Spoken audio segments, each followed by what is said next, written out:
उत्तराखंड के चमोली में हुए हादसे में अब तक 32 लोगों के शव बरामद हो चुके हैं और 197 लोग अभी भी लापता हैं। सुरक्षा बल के 600 से ज्यादा जवान बचाव कार्य में तैनात।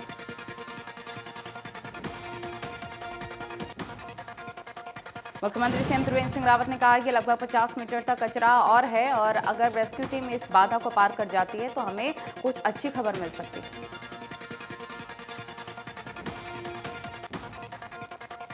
उत्तराखंड त्रासदी पर केंद्रीय गृह मंत्री अमित शाह ने राज्यसभा में बयान दिया है। कहा कि बाढ़ से 13.2 मेगावाट तक की जल विद्युत परियोजना बह गई है और बाढ़ ने तपोवन में एनटीपीसी की 520 मेगावाट की जल विद्युत परियोजना को नुकसान पहुंचाया। उत्तराखंड त्रासदी कोष में मुख्यमंत्री मनोहर लाल ने 11 करोड़ रुपए दिए। मुख्यमंत्री ने कहा कि हरियाणा सरकार देवभूमि उत्तराखंड को हर संभव मदद देगी।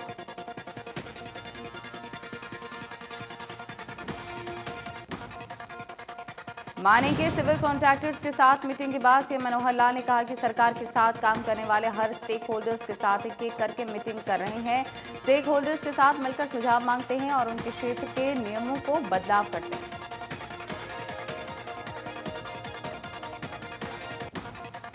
सीएम ने कहा कि राकेश टिकैत को अगर किसानों को समझाना ही है तो वो उत्तर प्रदेश में जाकर किसानों को समझाए। हरियाणा में किसान बहुत खुशहाल है और कुछ लोग बहकावे में हैं, उनको भी जल्द ही हम समझा लेंगे।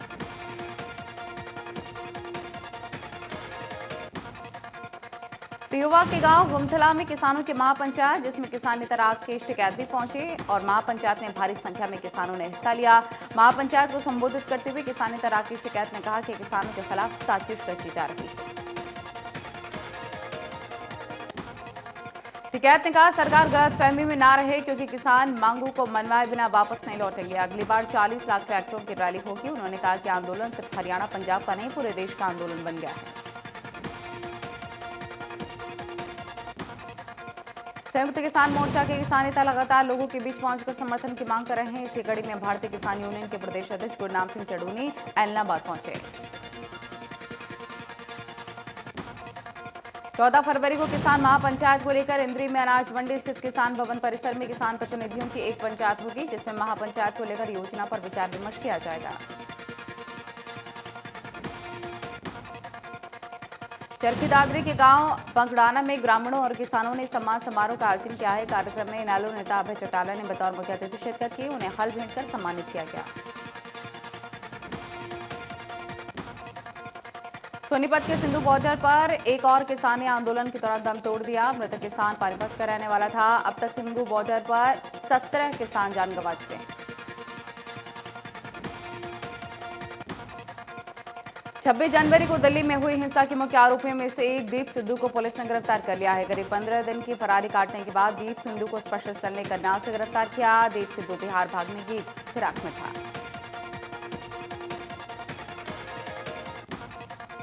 कैथल में सांसद नायब सिंह साहनी की गाड़ी का विरोध करने के मामले में डीएसपी राज सिंह और एसएचओ पर गाज गिरी है। डीएसपी राज सिंह ने महिला थाना और ट्रैफिक थाने की जिम्मेदारी वापस ले ली है और एसएचओ को लाइन हाजिर कर दिया। करनाल में आईएमए के बैनर तले प्राइवेट डॉक्टर्स ने फैसला लिया है कि वो 14 फरवरी तक 2 घंटे सुबह 9 से 11 बजे तक ओपीडी बंद रखेंगे। डॉक्टर्स ने यह फैसला आयुर्वेद से जुड़े डॉक्टर्स को सर्जरी करने की परमिशन के विरोध में किया।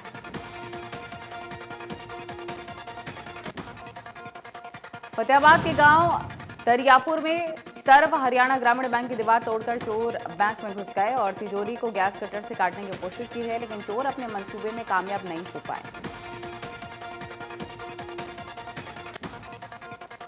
तो शाम में बुलेट बाइक से पटाखा बजाने वाले युवकों की तादाद बढ़ती जा रही है। बाजार हो या फिर मेन सड़क, जब बुलेट से पटाखे की आवाज निकलती है तो लोग सहम जाते हैं।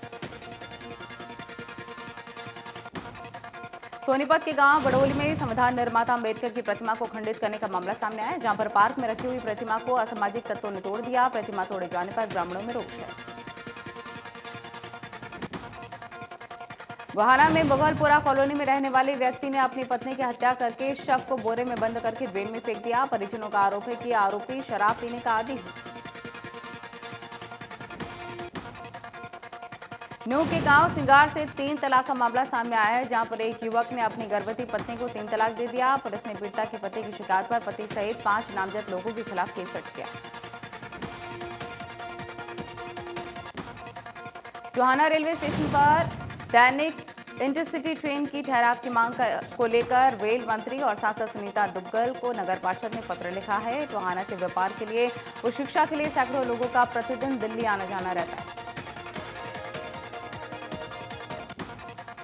कोसली अस्पताल में कोरोना टेस्टिंग के लिए रैपिड किट न होने की वजह से पुलिस द्वारा पकड़े गए आरोपियों को 24 घंटे में न्यायालय में पेश नहीं कर पा रही है, क्योंकि टेस्टिंग रिपोर्ट आने की वजह से उन्हें 24 घंटों से ज्यादा का वक्त लग रहा है।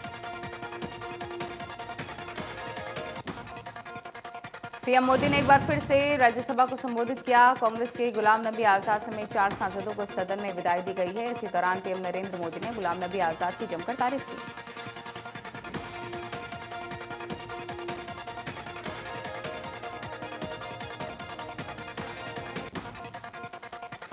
उत्तराखंड के चमोली में हुए हादसे में अब तक 32 लोगों के शव बरामद हो चुके हैं और 197 लोग अभी भी लापता हैं। सुरक्षा बल के 600 से ज्यादा जवान बचाव कार्य में तैनात।